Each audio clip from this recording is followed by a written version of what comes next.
Študijski program Varstvo okolja je izjemno aktualen.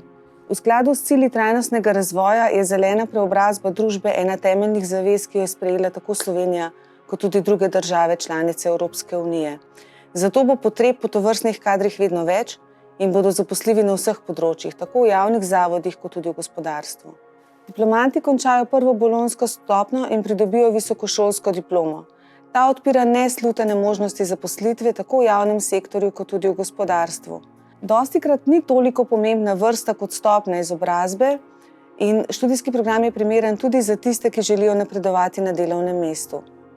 Nezanemarljivo je pa tudi sodelovanje v študijskem procesu.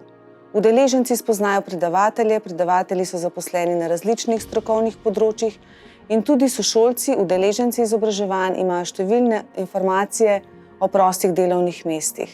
Poleg tega študenti v programu pišejo, govorijo, zagovarjajo, nastopajo in s tem pridobijo samozavest, ki je pomembna na trgu dela. Študijski program je zasnovan zelo široko in omogoča pridobitev številnih kompetenc. Pri varstvu okolja je izjemno pomembno ozaveščanje.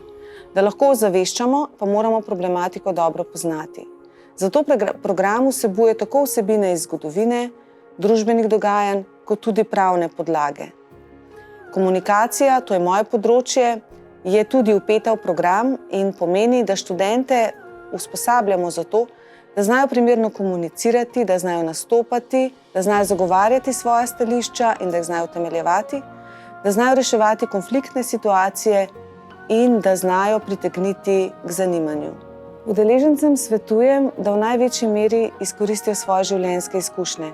Posebnost izobraževanja odraslih je namreč ta, da z novim pridobljenim znanjem nadgrajujemo tisto, česar smo se v življenju že naučili oziroma kar že znamo.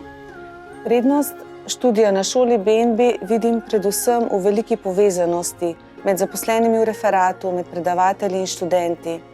Študijski program je naravnan tako, da v največji možni meri upošteva že pridobljene izkušnje udeležencev, predavatelji pa stremimo k temu, da bi študenti pri svojih nalogah v čim večji meri odgovorili na vprašanja, ki si jih postavljajo sami. Zato jim omogočamo, da si sami izbirajo teme za seminarske in diplomske naloge. Udeleženci Visoke šole za trajnostni razvoj BNB so tudi med seboj zelo povezani. Običajno si že v začetku študijskega leta ustvarijo kakšno skupino na kakšnem spletnem družbenem omrežju, si pomagajo z zapiski, tudi z inštrukcijami, kadar komu res ne gre, tako da se splača biti aktivno vključen v študijski proces. Ko se ta proces formalno konča, to se pravi, ko se predavanja zaključijo, nekateri študenti nekako ostanejo brez pravih zamisli, kako naprej. Takrat pomaga referat, pomaga izbrati temo za diplomsko nalogo in je skupaj s študenti vse do srečnega konca.